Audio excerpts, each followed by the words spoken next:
મારું નામ ડૉક્ટર અમી એચ ત્રિવેદી છે। હું મેડિસિન વિભાગમાં સહપ્રાધ્યાપક તરીકે હાલમાં ફરજ બજાવી રહી છું। દર વર્ષની જેમ આ વર્ષે પણ વરસાદની સિઝન પછી એટલે પાણીના ભરાવાના કારણે સપ્ટેમ્બર માસ પછી ડેન્ગ્યુના રિપોર્ટમાં ડેન્ગ્યુ તાવમાં ઉત્તરોત્તર વધારો થઈ રહ્યો છે, જે પ્રમાણે હોસ્પિટલમાં અમારે ઓપીડી કેસ વધી રહ્યા છે અને દાખલ કેસ પણ ડેન્ગ્યુના એટલા જ વધી રહ્યા છે। કેસની વાત કરીએ, લગભગ ઓપીડી 600થી 700 પેશન્ટની હોય છે દરરોજ મેડિસિન વિભાગની ઓપીડી, અને તેમાંથી ઓક્ટોબર મહિનામાં લગભગ 550 જેવા ડેન્ગ્યુના પોઝિટિવ કેસ નોંધાયા છે।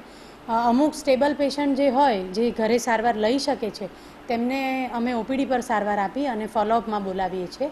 દર ત્રીજા દિવસે લોહી તપાસ કરી અને એમને જરૂર પડે તો ફરીથી પણ દાખલ કરવામાં આવે છે, અને જે થોડા કોમ્પ્લિકેટેડ હોય એવા દર્દીને અમે દાખલ થઈ અને સારવાર આપીએ છીએ।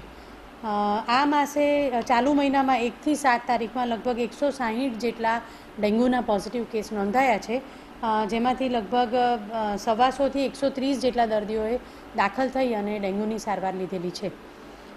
વરસાદ પછી જે મચ્છરોમાં વધારો થાય છે, ડેન્ગ્યુ વાયરસ મચ્છર દ્વારા ફેલાય છે, એટલે જે પાણીનો ભરાવો હોય, ઘરની બહાર ખાબોચિયા હોય કે ઘરની અંદર તમે કોઈપણ પાણીના જે કુંડામાં છે કે કોઈપણ પાણીનું કન્ટેનર હોય એની અંદર મચ્છર થવાથી ડેન્ગ્યુના ફેલાવાની શક્યતા વધારે રહે છે। તો ખાસ બધા લોકોને અપીલ કરવાની કે પોતાની ઘરની આજુબાજુનું તથા ઘરની અંદરનું વાતાવરણ સ્વચ્છ રાખે, પાણીનો ભરાવો ક્યાંય ન કરે, કુંડા છે કે ટાયર છે કે કોઈપણ કન્ટેનરમાં જે પાણીનો ભરાવો થાય તેમાં મચ્છરો નો ઉપદ્રવ જે થાય છે તેના દ્વારા વાયરસનો ફેલાવો થાય છે।